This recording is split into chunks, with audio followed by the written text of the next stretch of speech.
The temperatures are getting a little colder, but the action really starting to heat up in the high school football world. Frank Sulkowski, the young lady stuck in the other box. Well, that's Amy Zimmer.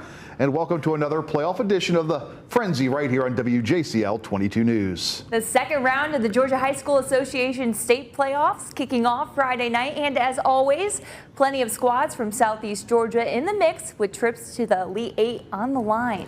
We're going to begin with Quad A, the Island Sharks in uncharted waters after picking up the program's first ever playoff victory. The Sharks into the second round. We'll get to them in just a second. First, the Benedictine, the Cadets, no strangers to the state playoffs. BC taking the field at Memorial Stadium against Cairo. The visiting syrup makers quickly grabbing the lead. Quarterback Kevin Speed keeps. He goes in for the touchdown.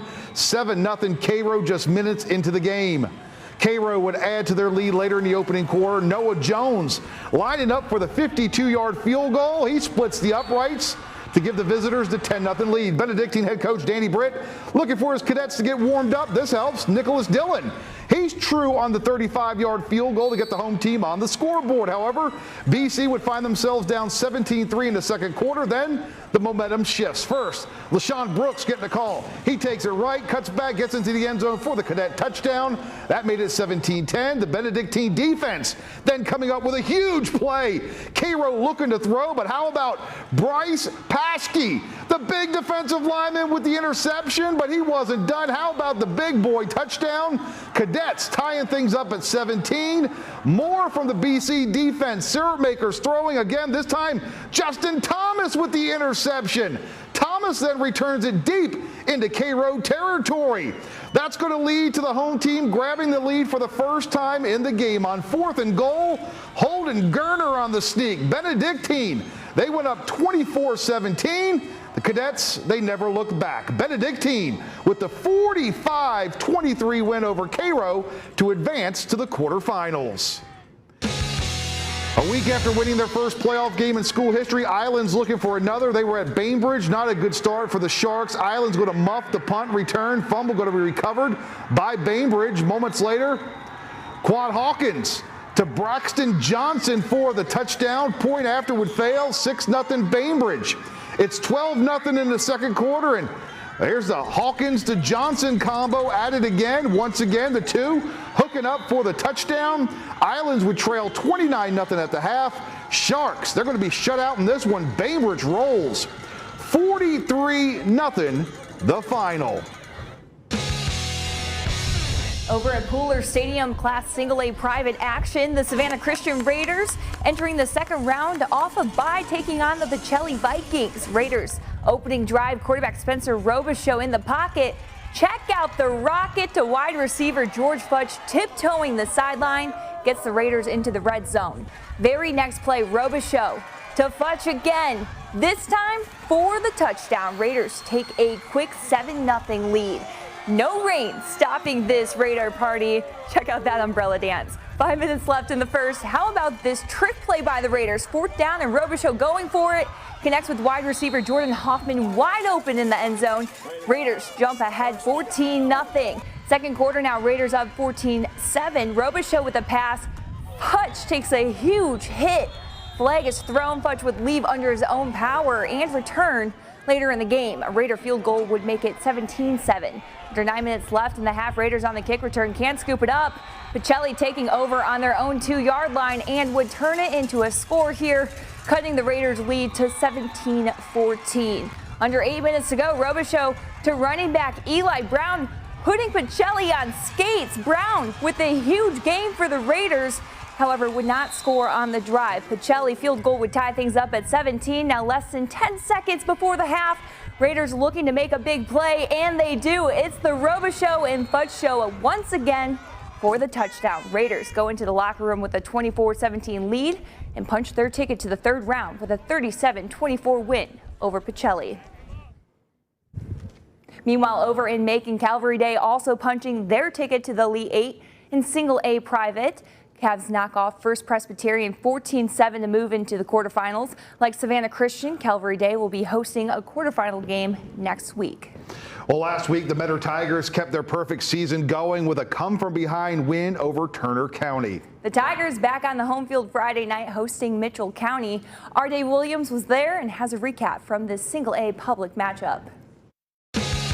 Well, Frank, it's been a magical season for the Metter Tigers. They're a perfect 11-0, but had to overcome a 13-point halftime deficit last week in the opening round of the state playoffs to knock off Turner County. Tonight here at the Jungle, the Tigers looking to move on as they take on Mitchell County in the second round of the state playoffs. There would be no slow start tonight for the Tigers, however, as they were clicking on all cylinders. It was ground and pound all night long. Aaron Collins gets started with a nice run up the middle. Danny Cheeley would then finish off the drive with a sweep into the end zone, and after the PAT, Metter had a 7-0 lead. Then after a safety gave Metter 2 more points, Rico Coney finds the payoff pasture, and the Tigers were rolling 16-0. But the Tigers were far from done on this night. It's Coney again, and no one is going to catch him. That's 38 yards to the payoff pasture. The conversion failed, and Metter had a 22-0 lead. Then the defense gets involved after completion. The ball comes out, and Todd Hobbs scoops it up, and he's homeward bound. That's another Tiger touchdown. And after the PAT, the route was on 29-0. More great defense on the next series. Talik Jordan flies through uncontested for the sack. Then on Metter's next series, check out the effort for Aaron Collins. He carries several defenders with him before he's finally hauled down inside the 5-yard line. Quarterback Todd Hobbs finishes the drive off with a sneak. The PAT no good, but it would hardly matter. 35-0 at that point. And Metter rolls to the 49-8 win to go to 12-0 on the year and move on to the quarterfinals. In Metter, Dave Williams, WJCL 22 News. All right, thanks so much, Dave. Class AA, the season comes to an end for Jeff Davis. The Jackets falling on the road at Jefferson County, 42-29, the final in that one. AAA from Baxley, Appling County hosting Upson Lee. Visitors looking to set the tone. Chance Gamble, he's got the nice pickup. However, very next play, the Appling defense bringing all that nonsense to an end. The throw to the end zone will be picked off by Jamori Wright for the home team. The Pirate offense comes on the field, and they go to work. Toss going to Sherrod Roberts.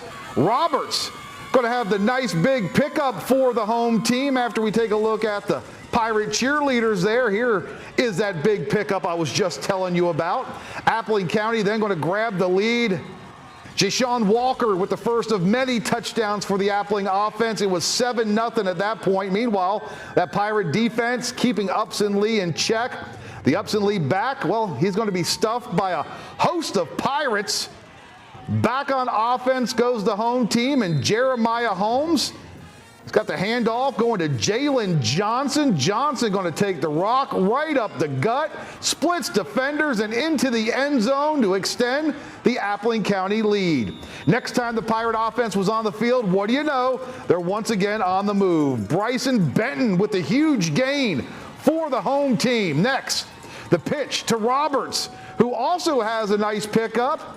He's going to abuse some defenders along the way. Big bruising backs there in Baxley. Finally, Roberts going to make it 21-0 as he takes the ball to the outside, going to stiff arm a man or two, then dives into the end zone for the touchdown. All Appling County in this one. 61-7, the final. Pirates, they are moving on. The Pierce County Bears also moving on in AAA. Pierce County cruises past Central, making 42-0 the final in that one. 6A Richmond Hill traveling just south of Atlanta to take on Westlake. Close one early. Wildcats on the move. The Shad Roberson goes for the first down, moving the Cats deep into Westlake territory. Moments later, Richmond Hill into the end zone. That was Ryan Steele hauling in the touchdown pass from Tyler Coleman. Wildcats on the board. The defense looking to slow down the explosive Westlake offense. Shaquan Brooks and Tyrone Bush up for the sack, but not enough of that from Richmond Hill. Westlake, no trouble scoring points tonight. They topped the Wildcats 55-13 the final.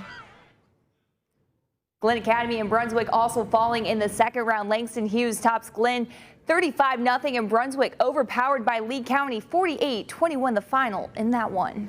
So there's a look at who's moving on to the third round and who is simply moving on to the off season. One other score to pass along from the GISA. Frederica knocks off Tift area 14-7 to advance to the AAA state championship game. And remember, for another look at the scores and the highlights, visit the high school sports page of our website, WJCL.com. We'll be right back.